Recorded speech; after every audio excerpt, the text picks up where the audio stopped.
ما هو لو انت بتشتغلي في منظمة بره فانت ست عاملة، ولو انت قاعدة في البيت ربة منزل فانت برضو ست عاملة. فاوعوا تفتكروا يا جماعة ان الست اللي بتشتغل بره عشان تحقق ذاتها وتحقق نفسها هي مرتاحة، ولا الست اللي قاعدة في بيتها برضو مرتاحة. احنا في تلك الاحوال شغالين. عايزاكي تقوي نفسك بنفسك، وعايزاكي باسم الله القوي تشغلي نفسك باسم الله القوي. تمام، ودايما اطلبي القوة من ربنا والمعونة من ربنا، لان هو اللي بيعين وهو اللي بيقوي. يا رب يا رب اعني. عارفين انا كاتبه عندي على الالارم، عندي اي حاجه بتعلمها جديد بسجلها عندي على الالارم وبتشتغل عندي على طول. اول ما بصحى الصبح من سريري بقعد بالظبط كده 5 دقايق وبقول دعاء وانا بصحى: الحمد لله الذي احيانا بعد ما اماتنا واليه النشور. عايزه اقول لكم وبجدد النيه، تجديد النيه في كل حاجه بعملها.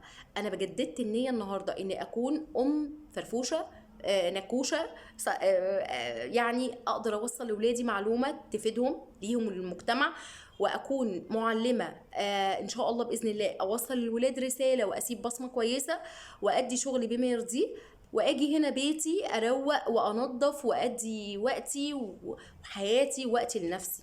لما بتجددوا النيه بتفرق جدا معاكم بجد. حاولوا تجددوا النيه، جددوا النيه لحبكم لنفسكم.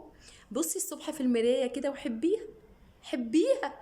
والله بقف في المرايه وبقول بحبك بحبك بحبك بحبك، اقسم بالله. ما هو ما كنتش انا احبني مين هيحبني؟ الكلام ده هتقولوا عليه دي مجنونه، دي بتاع ده بتاع التنميه البشريه، لكن اقسم بالله انا فرق معايا شخصيا. ما كنتش.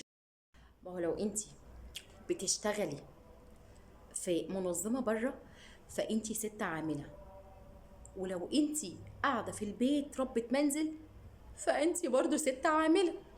فاوعوا تفتكروا يا جماعه ان الست اللي بتشتغل بره عشان تحقق ذاتها وتحقق نفسها هي مرتاحه، ولا الست اللي قاعده في بيتها برضو مرتاحه. احنا في تلك الاحوال شغالين. عايزاكي تقوي نفسك بنفسك، وعايزاكي باسم الله القوي تشغلي نفسك باسم الله القوي. تمام، ودايما اطلبي القوة من ربنا والمعونة من ربنا، لان هو اللي بيعين وهو اللي بيقوي. يا رب يا رب اعني.